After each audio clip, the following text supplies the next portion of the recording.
Hello everyone, this is Nikita and welcome to my channel study to be banker. तो आज हम cloze test की practice करेंगे, quiz number 89 from practice mock. तो पहले मैं जो बिगनर्स हैं उन्हें बता दूं, क्लोज टेस्ट एक फिल इन द ब्लैंक्स की तरह होते हैं, छोटे से पैसेज होते हैं और आपको उसे स्टेप बाय स्टेप पढ़ना है और कौन सा ऑप्शन उसमें सही पिक होंगे और आपको उसमें फिल करने हैं और स्कोर गेन करने हैं। तो आज प्रैक्टिस करते हैं। और मैं टेस्ट पहले ये 10 मिनट का रहेगा और हाँ 10 मिनट के 10 क्वेश्चन रहेंगे। तो मैं साथ में बताते भी जाऊंगी और आप इसमें टेस्ट भी क्विज भी लगाते जाऊंगी। तो आप भी देखते जाना कैसे कैसे हम एलिमिनेशन प्रोसेस इसमें ज़्यादा काम करता है और हम स्कोर गेन करेंगे इसमें। It is now beginning better accepted that India's engine of growth for the future will be moved by its entrepreneurial class and that of organized sector. तो it is now beginning better, कोई चीज़ better हो रही है तो beginning तो नहीं होगा। देखते हैं यहाँ ऑप्शन में क्या है। सेविंग नहीं होगा, banking, becoming, initiating. It is now becoming. Becoming एक फ्रेज होता है जो हमेशा हम लोग, आप अगर रीडिंग करते होंगे तो आपको ये यूजुअली देखने को मिलता होगा। It is now becoming better, अब ये बेटर होते जा रहा है। तो दूसरा क्वेश्चन,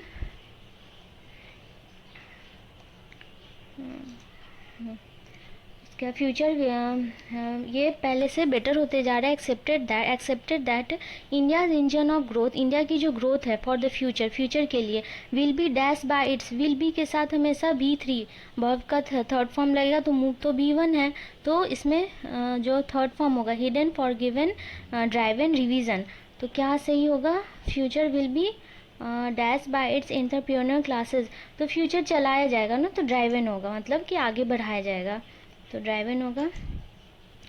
और as a organise sector as generally defined will be less by the contributor to future growth. This is coupled with the fact that countries other large employer, मतलब कभी भी ये तो मुझे कपल सही लग रहा है क्योंकि कपल विद द फैक्ट का एक फ्रेज है, इसका मतलब होता है जब कोई भी चीज़ किसी के साथ लिंक की जाती है।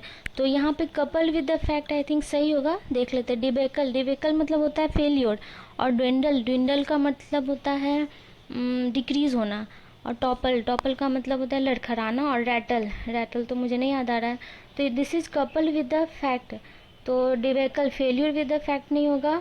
Decrease with the fact that countries are the large employer, our government has thrived, then एक कपल नहीं होगा, आई थिंक यही सही होगा, no replacement. D with the fact that countries are the large employer, our government has thrived that privatization of assets is the way forward। हमारे government ने thrived किया है, थ्राइव्ड मतलब होता है संपन्न किया है privatisation of assets in the way forward. संपन्न किया है कि प्राइवेटाइजेशन जो हो रहे हैं सभी एसेट्स के, वो मतलब वो they forward as evidence by, मतलब वो डेवलपमेंट की तरह आगे बढ़ रहे हैं। तो थ्राइव्ड तो संपन्न तो नहीं किया है, आई थिंक अपीज्ड मतलब लुभाना, रियलाइज्ड, आई थिंक रियलाइज्ड होगा। ऑथराइट मतलब ऑथर का परमिट करना किसी चीज़ को, और इम्फेसिस्ड होता तो ऑन भी होता, तो शायद रियलाइज्ड ही सही होगा। इसी तरह आप एलिमिनेशन टेक्निक यूज़ कर सकते हैं। और फिर देखते हैं, as evidence by the recent news report of public sector disinvestment of state own in companies, मतलब कि गवर्नमेंट ने ये रियलाइज़ किया है कि जो भी प्राइवेटाइजेशन हो रहे हैं पब्लिक स्टेट ओन कंपनीज़ के, मतलब गवर्नमेंट के हाथ में जो भी कंपनीज थे और वो अब डिसइन्वेस्टमेंट हो रहे हैं, मतलब उसमें प्राइवेट के तरफ वो प्राइवेट रोल उसमें ज़्यादा हो रहा है, तो उससे क्या हो रहा है, उन्हें प्रॉफिट देखने को मिल रहा है। तो रियलाइज़ उन्होंने ये चीज़ की है। Recently release report on startups in India vindicates the more, नहीं रिपोर्ट हम इंडिकेट होगा, आई थिंक एलिमिनेट, ये रहा इंडिकेट्स, हाँ एलिमिनेट नहीं, रिपोर्ट एलिमिनेट तो नहीं करेंगे। That more than 1300 startups have been set up for the current year and that their number has been growing as a healthy rate. Startups बढ़ते जा रहे, तो वो रिपोर्ट्स हमेशा इंडिकेट करते हैं। स्टैचूरेट मतलब होता है फिल करना किसी चीज़ को, स्ट्यूमुलेट मतलब होता है इंकरेज करना, तो आई थिंक इंडिकेट ही सही होगा।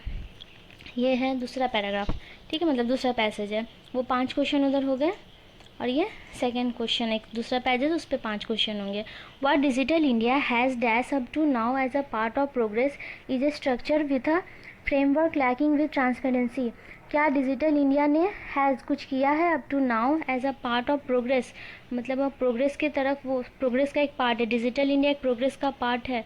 तो हैज़ इसेंबल नहीं होगा, स्टैब्लिश्ड, फॉरकास्टेड, फॉरकास्ट मतलब फ्यूचर की बातें करना, फ्यूचर की तरफ सोचना, तो बी और डी, आई थिंक यही होगा बी, इस्टेब्लिश्ड और बिल्ड। डिजिटल इंडिया ने इस्टेब्लिश किया और बिल्ड किया, मतलब वो स्थापित किया है प्रोग्रेस को for the framework lacking with transparency, I think वही होगा, हाँ, established and build. Question number second दूसरा देखते हैं। The fundamental right to privacy stand on a brink, अच्छा ये पूरा लाइन बता देते ना, what digital India has built या क्या था, और स्टैब्लिश्ड मतलब व्हाट डिजिटल इंडिया ने क्या स्टैब्लिश किया, किस चीज़ की स्थापना की up to now as a part of progress, progress की स्थापना की है, is a structure with a framework lacking with transparency, पर उसमें क्या है, मतलब डिजिटल इंडिया में एक ट्रांसपेरेंसी है, लैक है, वो ट्रांसपेरेंसी की कमी है, ठीक है। एम्पैथी मतलब होता है किसी की फीलिंग को समझना, और अकाउंटेबिलिटी मतलब अपना दायित्व, इन सब की कमी है डिजिटल इंडिया में। आगे देखते हैं क्या बोल रहा है passage. The fundamental right to privacy stand on the brink of being, मतलब जो राइट टू प्राइवेसी हमारी है वो ऑन द ब्रिंक मतलब कगार पर है, किस चीज़ के कगार पर है, as the all round information of person is now linked with Aadhaar with the relative with Aadhaar act to protect the data of the citizen, on the being मतलब यहाँ फंडामेंटल जो राइट टू प्राइवेसी होती है, अब सब कुछ को आधार से लिंक किया जाता है और हमारे पर्सनल इन्फॉर्मेशन को भी उससे लिंक किया जाता है। तो हम जैसे हमेशा न्यूज़ में देखते हैं कि हमारे पर्सनल इन्फॉर्मेशन लीक होते कभी कभी, तो शायद ऑन द ब्रिंक ऑफ किस चीज़ के कगार पर है, रिच इम्पीच नहीं ब्रीच, आई थिंक ब्रीच होगा। इंट्रेंच मतलब होता है किसी चीज़ को लंबा खींचना और या स्थापित करना, शायद ऐसे, मुझे उसका एग्जैक्ट मीनिंग नहीं याद आ रहा है। इम्पीच तो होता है, इम्पीचमेंट प्रोसेस होता है ना, किसी को हटाने की प्रोसेस। रीच तो ब्रीच ही होगा क्योंकि खंडन किया जा रहा है, ब्रीच। और फिर देखते हैं act to protect the data of Aadhaar fundamental power as a tool for mining personal information is dash to be hard to restrain, मतलब कि जो हमारे पर्सनल इंफॉर्मेशन होते हैं is dash to be hard is a bound sound bond एक phrase होता है, is bound to be मतलब उस चीज़ को करने के लिए वो बाधित है, इज़ बाउंड टू बी होगा। Question number 4D, what lingers मतलब लड़खड़ाना इन द प्रेजेंट, अभी क्या ये चीज़ जो डिजिटल इंडिया को पीछे कर रही है, is to dissolve the barrier that मतलब उस बैरियर को हटाना, that digitization is causing the bulldozing the poor to make them dash of the entitle service by law, make them lucid attract hefty lead hefty brevet, अच्छा ये बाद में देखेंगे। Negative नहीं करना है, भले क्वेश्चन छूट जाए पर निगेटिव करके मार्क्स को माइनस नहीं कर लेना है, तो जो नहीं आ रहा उसको छोड़ देना भी। In the real world, we are still a long way. The strengthening and empowering of the poor is dash through a supposed technological breakthrough in the system. मतलब यहाँ पे तो था entitled service of law. In ideal world, the solution would have been to call for a stronger corrupt free framework. मतलब इसका solution क्या है कि हमारा जो framework है उसमें corruption free रहे और सभी में transparency रहे, यही पूरे पैसेज में कहा जा रहा है, जो आधार से लिंक रहते हैं। हमारे जो डिजिटल इंडिया की तरफ इंडिया बढ़ रहा है, तो आधार से जो लिंक है उसमें ट्रांसपेरेंसी होनी चाहिए और हमारे राइट टू प्राइवेसी को ख़त्म नहीं होने चाहिए, और जो भी पुअर हैं उनके लिए भी डिजिटाइजेशन बहुत इजी प्रोसेस होना चाहिए। In the real world we are still a long way, the strengthening and empowering of poor is dash through a suppose technological breakthrough in the system, मतलब technological वो technology से तभी जुड़ेंगे जब उसमें poor is क्या होगा इसमें, ये दोनों थोड़ा कंफ्यूजिंग कर रहे हैं। देखते we are still a long way, the strengthening and empowering of the poor is dash through a suppose technological breakthrough in the system. Troubled तो नहीं होगा, एम्ड होता तो एट होता, इंगेज होता तो विथ होता। आपका भी कोई प्रीपोजिशन भी हेल्प करता है फिल इन द ब्लैंक्स में से क्लोज टेस्ट में। सीम्ड और रियलाइज्ड, आई थिंक रियलाइज्ड होगा, realised through a suppose technological breakthrough in the system. मतलब we are still along where the strengthening and empowering of the poor is realized through a supposed technological breakthrough in the system। हाँ, मतलब उनको empower, उनको मजबूत और digitisation की तरफ तभी उनको मतलब उनका फ़ायदा होगा जब टेक्नोलॉजी में उन्हें हेल्प मिलेगा और सिस्टम में इम्प्रूवमेंट होगा। तो रियलाइज्ड होगा, रियलाइज और seemed through, I think realised ही ज़्यादा सही होगा। हाँ, एक क्वेश्चन बच गया ना, ये देखते हैं। D present to dissolve the barrier that digitization is causing the bulldozing the poor to make them dash of the entitled service by law। lucid brift, इसमें मुझे 2-3 के मीनिंग, हेफ्टी नहीं याद आ रहा है, ब्रिफ्ट का मतलब नहीं याद आ रहा है, और लूसिड अट्रैक्ट तो होता है किसी चीज़ को अपने तरफ अट्रैक्ट करना, और लीड आगे बढ़ना। लूसिड का मीनिंग भी नहीं याद आ रहा है मुझे, तो ये अभी छोड़ना ही बेटर होगा। बाकी सारे क्वेश्चन हो गए, देखते हैं कितने मार्क्स हुए।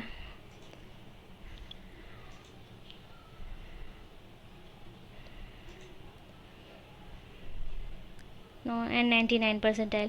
अगर वो बना देती, वो वाले ऑप्शन मैं कर लेती तो पक्का गलत हो जाते और परसेंटाइल कम हो जाते, तो बेटर था छोड़ना। देखते इसमें क्या होगा। ब्रिफ्ट, ब्रिफ्ट का मतलब लूसिड मतलब कोहेरेंट, एक साथ जोड़ना। अट्रैक्ट पता है, हिप और हेफ्टी, हेफ्टी मतलब सिस्टम सब्सटेंशियल, और लीड। ब्रिफ्ट, ब्रिफ्ट इज ब्रिफ्ट मतलब लैकिंग, मतलब कमी, तो डी था ना।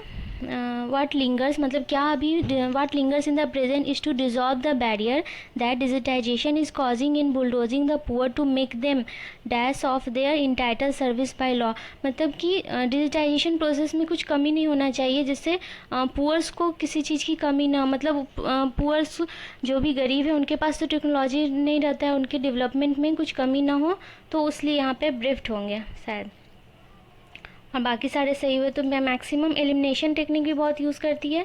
आपको कहाँ क्या, जैसे यहाँ विल बी के साथ B3 लगेगा, तो ये भी एक, इसकी भी नॉलेज होनी चाहिए, ग्रामर की नॉलेज होनी चाहिए, और एलिमिनेट करके भी आप इसको सही कर सकते हैं।